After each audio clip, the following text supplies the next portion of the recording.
sur la télévision, de tous les regards positifs, optimistes, mesdames, demoiselles et messieurs, bienvenue, bonsoir, au plus bonjour du matin.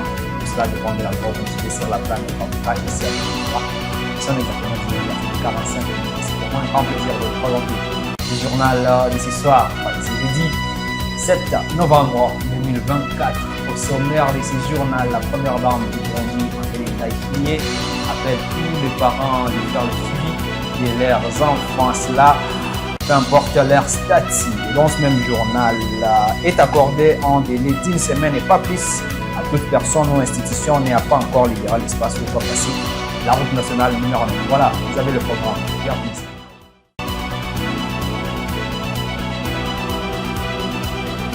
Et je venais tout juste de l'annoncer dans les sommaires. La première dame du Burundi, son Excellence Angeline Ndayishimiye, appelle tous les parents, peu importe leur statut, leur grade ou leur niveau de vie, à faire les suivis de l'évolution de leurs enfants, aussi leur comportement à l'école. C'est le reportage de notre concert Irambona Brenda Kelly.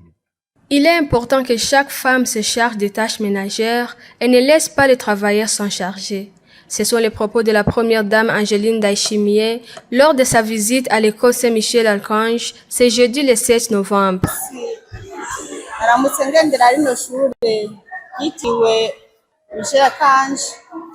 Je suis venue visiter cette école de Michel-Archange pour qu'on s'entraide à éduquer. J'ai un enfant qui étudie ici. Comme c'est le premier trimestre de l'année, j'ai voulu faire son suivi avant que l'année s'achève. Parce que j'ai découvert que si tu t'occupes pas d'un enfant à son jeune âge, tu peux pas t'en occuper quand il est déjà grand. Et vous savez déjà qu'on éduque un enfant à son jeune âge. Comme un parent, je voulais m'entretenir avec les enseignants pour regarder l'évolution de mon enfant. N'importe où vous êtes, c'est interdit qu'une autre personne s'occupe de votre enfant plus que vous. Il est important que chaque femme se charge des tâches ménagères et ne laisse pas les travailleurs s'en charger.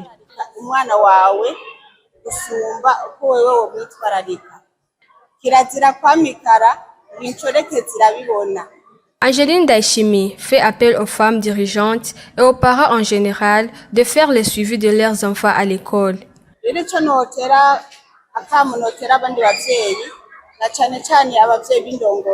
J'aimerais faire appel aux parents et surtout les femmes leaders. Il est interdit qu'une femme ne s'occupe pas de son enfant et qu'elle les laisse dans la main des enseignants du cours du soir pour s'en charger ou que les bonnes s'occupent d'eux. Non.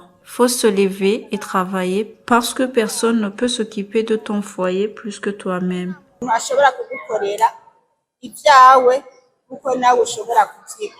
Vous saurez que suivre les apprentissages d'un enfant à l'école l'aide à améliorer ses connaissances.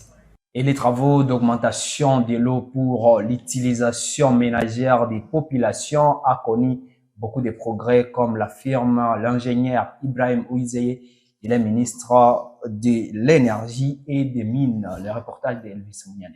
Un progrès significatif a été réalisé dans les travaux visant à augmenter l'approvisionnement en eau de la population. Le ministre en charge de l'énergie et mines, ingénieur Ibrahim Uwizeye, a notifié cela lorsqu'il était convié à la Chambre haute du Parlement.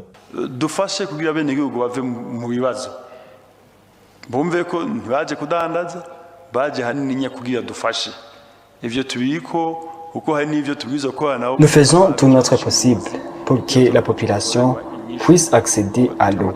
Les personnes avec qui nous collaborons ne sont pas des commerçants, mais des personnes qui cherchent à résoudre ce problème.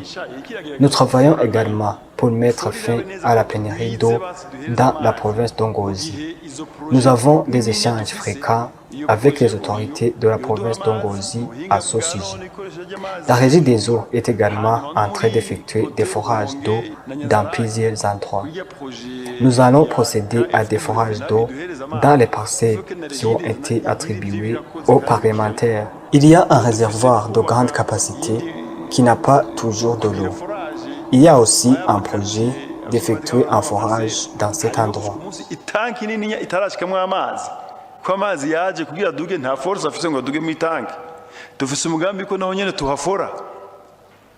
Il a mentionné aussi que les matériaux pour le forage de l'eau dans les différentes localités sont déjà prévus. Si cette technique de forage d'eau serait exécutée convenablement et apprise à la population, il y aura un grand impact.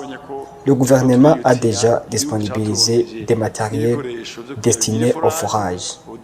Nous avons fait recours aux techniciens venant de l'étranger pour qu'ils apprennent aux techniciens travaillant à la régie des eaux. Il est à noter que dans certains quartiers, il se passe quelques jours sans qu'il y ait de l'eau. Et toute personne ou institution n'a pas encore libéré l'espace où va passer la route nationale numéro 9, celle de Bujumbura-Bubanza, qui est en cours de construction en ce moment, doit le faire, et cela dans un délai ne dépassant pas une semaine. Ce sont les propos du général de brigade de la police, M. Jimmy Atungimana. Il est également maire de la ville de Bujumbura. Allez, Loris Ndongozi pour ce reportage. Les travaux de réhabilitation de la route nationale numéro 9 vont bon train. La plupart de la population vivant au bord de cette route a déjà libéré les espaces, même s'il y a d'autres qui n'ont pas encore répondu à cet appel. Et d'autres matériels qui pouvaient freiner les travaux ont été aussi enlevés.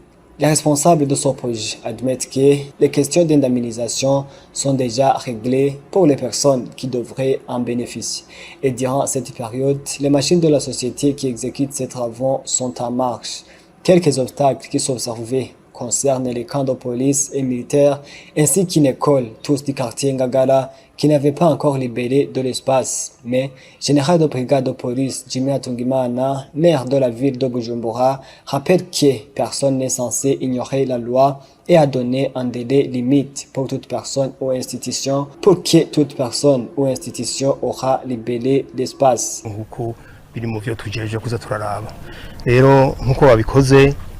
babikoze ahantu habiri ntihagoranye mugabo ntihari bwatangure gukorwa. Nous avons remarqué que les travaux avancent très bien. Les travaux liés à la libération des espaces se sont très bien passés. En général, nous sommes satisfaits. Je lance un appel à toute personne qui n'a pas encore fait ce travail à le faire dans les brefs délais avec leurs propres fonds, parce que s'ils refusent, on va le faire nous-mêmes et ils ont le délai d'une semaine. Ku mafaranga yabo kuko nibatabikora iri yinga ntirizohera tutagiye kubishira mu ngiro twebwe nkuko babidusabye n'inzego z'inkuru z'igihugu. Rappelons que les travaux de réhabilitation de la route nationale numéro 9 s'inscrivent dans le projet d'extension du port de Bujumbura et sont en train d'être exécutés par une société libanaise, Kouri Contracting Company. Et toujours avec vous, Allez Loris Ndongozi, les consommateurs des produits alcoolisés, dit la société Brarodi, n'ont plus de choix à quoi consommer puisqu'il y a pénurie de ces produits. Ces derniers pointent du doigt les vendeurs qui en profitent pour vendre à des prix élevés les peu des boissons alcoolisées qui sont encore sur le marché. Quelques-uns des produits alcooliques de la Brarodi sont quasi indisponibles dans différents bars de la mairie de Bujumbura. Les consommateurs de ces produits indiquent qu'actuellement, personne ne fait le choix des produits qu'il veut consommer, mais par contre, tout le monde est obligé à être en tout terrain. Ces mêmes consommateurs expliquent aussi que même le peu de produits disponibles sur le marché, les vendeurs en profitent pour hausser énormément le prix ou pour les vendre avec des conditions étranges. Les exemples typiques sont des bars qui exigent que, pour avoir une seule bouteille de bière, tu es obligé à acheter une brochette. Les autres bars, selon les témoignages de la population, exigent l'achat d'une bouteille de l'eau gazeuse Vitalo qui n'est pas trop consommable pour s'approvisionner en bière de la Brarodi. Comme confirmé par ce vendeur, il y a des produits qui sont disponibles dans certains quartiers, mais en carence dans les autres et vice-versa. Ce vendeur indique aussi que certains travailleurs ont déjà perdu leur travail. Parfois, les bières sont disponibles, parfois non. Par exemple, ici à Bgiza, durant la semaine écoulée, nous avons reçu les prémices et on a manqué les hamsters. Mais tu trouves dans un autre quartier comme Nyakabiga, ils ont des hamsters et nous, on n'a pas. Les hamsters, c'est de même si on a les hamsters et les autres n'ont pas. Concernant les Fanta, on a les toniques. Mais la semaine passée, on avait que des Fanta orange. Dans une semaine, on peut ouvrir qu'une seule fois. Si la brasserie donne les boissons une fois la semaine dans le quartier d'Obriz. Cela est ainsi. Au moment où le 1er juin 2024, la Brarodi avait haussé les prix de ses produits et les consommateurs pensaient que le problème de pénurie de ces produits serait résolu mais rien n'a changé. Et à présent, quittons le Burundi et parlons un peu de l'actualité internationale avec Ozana Maté. Au Liban, une frappe israélienne sur un immeuble d'habitation fait au moins 30 morts. Les sauveteurs ont sorti 30 corps d'un immeuble endommagé mardi après une frappe israélienne sur la ville côtière de Bardia, selon la défense civile libanaise. Selon Mostafa Danaj, responsable de la défense civile, des voisins ont signalé que des personnes étaient toujours portées disparues à la suite de la frappe, qui est survenue sans avertissement. Celle-ci n'a pas encore été commentée par l'armée israélienne. Israël continue à bombarder par voie aérienne certaines parties du Liban, tandis que ses troupes poursuivent leur aide dans le sud du pays. Et en Espagne, les boss inondent les réseaux sociaux avec des déclarations trompeuses sur les inondations. Alors que l'Espagne subit les pires inondations qu'elle ait connues depuis des décennies, des messages trompeurs sur Dana, le phénomène à l'origine de ces intempéries meurtrières, ont fait le tour des réseaux sociaux. À la suite de la pire catastrophe naturelle que l'Espagne ait connue depuis des années, des messages trompeurs sur les médias sociaux concernant la Dana sont amplifiés à l'aide des bots. Dana est un phénomène météorologique particulier, une version intensifiée de ce que l'on appelle une goutte froide, qui se produit lorsqu'une masse d'air chaude entre en collision avec une masse d'air froide stagnant à haute altitude. Des comptes TIX automatisés et semi-automatisés ou bots reproduisent les tweets d'autres utilisateurs en diffusant de la désinformation et des messages violents sur les inondations qui ont tué au moins 217 personnes et causé des dégâts considérables. L'une de ces fausses affirmations concerne le parking du centre commercial Bonheur à Valence. Les messages partagés sur les plateformes des médias sociaux et les canaux Telegram indiquaient à tort qu'il y avait eu 86 258 ou 1000 morts. Il y avait également des affirmations trompeuses selon lesquelles il y avait eu au moins 100 voitures à l'intérieur du parking. Toutefois, la police espagnole a confirmé qu'il n'y avait pas de morts ni de citoyens à l'intérieur.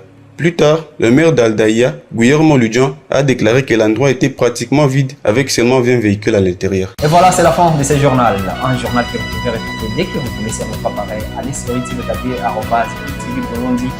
Et tous ces reportages, vous pouvez également les revisualiser. Pas de questions, c'est mon nom. Un plaisir de vous présenter cette édition soir du journal sur votre chaîne La Best Internet Télévision. La santé, c'est un trésor qu'on ne trouve pas que lorsqu'on tombe malade. Alors, prenez soin de vous et de vos proches.